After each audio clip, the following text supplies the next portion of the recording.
adrenals, what their function is, they have a lot of functions in the body. So some of the things they do is they convert fat into protein and energy.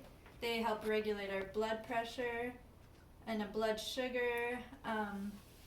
They help modulate our immune system, sex hormones, and help our body's ability to respond to stress. So the adrenal gland is an intricate part of this whole system in our body called the HPA axis, hypothalamus, pituitary, and adrenal axis. So it kind of takes all of our hormones, like we're not just one, like if our adrenals are fatigued, it's going to affect many areas, not just our adrenals. Mm-hmm. It could eventually lead to thyroid disease. Mm. So they form a feedback loop connecting the brain, the central nervous system, to the endocrine system, affecting hormones as well as neurotransmitters. Mm. This can help explain why the symptoms are so varied, because our bodies are so interconnected. So let's go into talking about some of the symptoms of adrenal fatigue. One of the main symptoms is just feeling chronic lethargy, chronically fatigued, waking up, in the morning and just not feeling awake, and so you feel like you need a cup of coffee to get going. You might need several cups of coffee to get going, and just not feeling refreshed. And so insomnia is also a symptom, which I experience, unfortunately. Low blood pressure, lowered immune response, blood sugar problems. So like we may need to eat more consistently because of that, so we don't get low blood sugar. You may notice an increase in abdomen fat. You may notice brain fog, an inability to cope with stress, just feeling chronically overwhelmed. Orthostatic hypotension, which is basically related to low blood pressure. If you stand up and you get dizzy all of a sudden, you may experience that. Dry skin, low libido, and depression, anxiety are other symptoms. So some of the causes that may contribute to adrenal fatigue are a lack of sleep, just not listening to our body's cues, maybe if you need a nap during the day, if you need to relax, poor food choices, and using stimulants when tired. That's pretty common in our society. Staying up late even though fatigued, and being constantly in position of powerlessness, a lack of enjoyment and restoration, and having unresolved trauma, be it physical or emotional,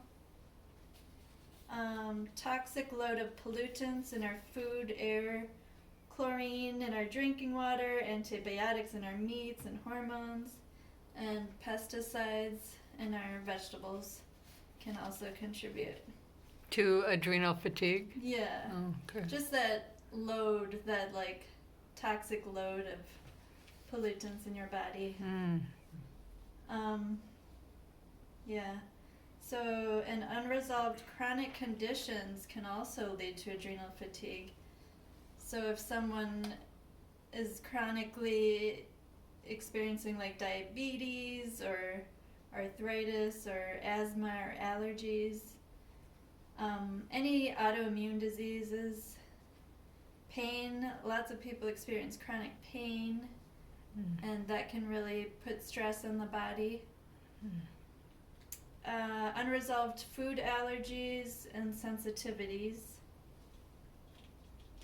Now I'd like to talk about some best health protocols, as I like to call them.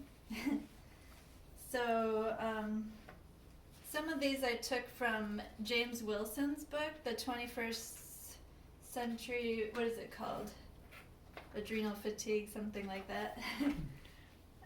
So he recommends that you make a list, identify what makes you feel good, and then on the other side what makes you feel bad, and identify energy robbers, whether it's relationships or work and home environment, or even food.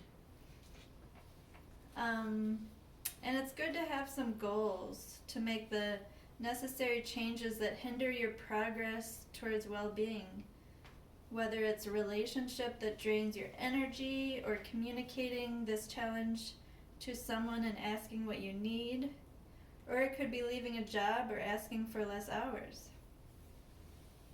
Make time for rest and relaxation. I would say that's the biggest, most important one. Take frequent deep breaths throughout the day. While you're eating is also really important. You want to make sure your belly is really loose and ready to digest that food. So it's good to take some deep breaths before you eat. Maybe just be grateful for the food. Notice your surroundings, just being really mindful and in the moment. Start a practice that involves light movements and breathing, such as yoga, tai chi, or qigong. I do yoga at home. I just do YouTube videos, and I find them to be really relaxing. Yoga's more my relaxation method rather than my exercise. I guess my main form of exercise would be just walking out in nature, because I think it's very therapeutic just to be in nature. And, I agree. Yeah. Should I stop this now? Because it's 7:40. Sure.